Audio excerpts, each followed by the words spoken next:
Sanitation workers union నుంచి సంజీవ్ గారిని మాట్లాడాల్సిందిగా కోరుతున్నాను.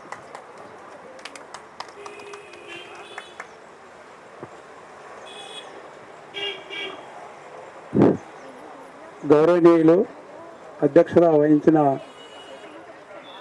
పద్మశ్రీ మేడంకు, అలాగే వెంకటేశ్వర సారు, అలాగే కృష్ణారెడ్డి సార్కు,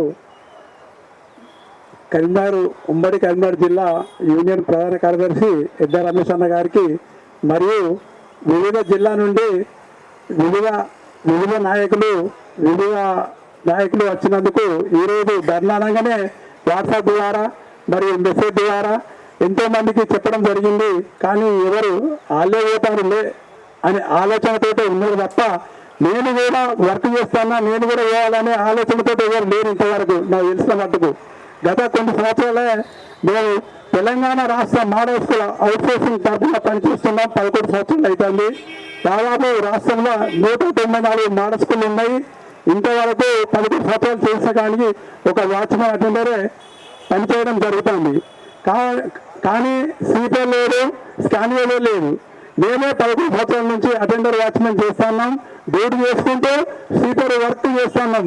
దయచేసి మాకు ఇలాంటి పని చేయకుండా ఈ యూనియన్ తరఫున 2 స్వీపర్లు, ఒక స్కానియర్ కావాలని పదే ఎన్నోసార్లు మేము ఎమ్మెల్యేలు కానీ రిప్రజెంట్ లెటర్లు ఇచ్చుకుంటూ వస్తున్నాం. కానీ మా బాగా ఎవరు పట్టించుకోలేదు. దయచేసి మాకు సమాన పనికి సమాన వేతనం, అలాగే 2 స్వీపర్లు, ఒక స్కానియర్ రావాలి.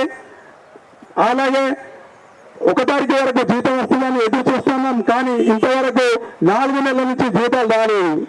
4 నెలల నుంచి జీతాలు రాక కుటుంబంలో బాధపడుకుంటూ ఇంటికి వచ్చి నెల తీసుకుంటూ ఇబ్బందికరంగా ఉన్నది.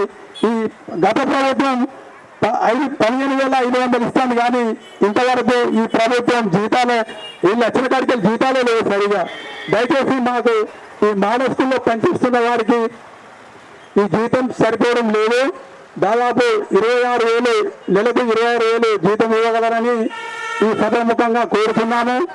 అలాగే హెల్త్ కార్డు, ఏదన్నా అవసరం వస్తే హాస్పిటల్ పోతే కొన్ని వేలు ఖర్చు అవుతున్నాయి.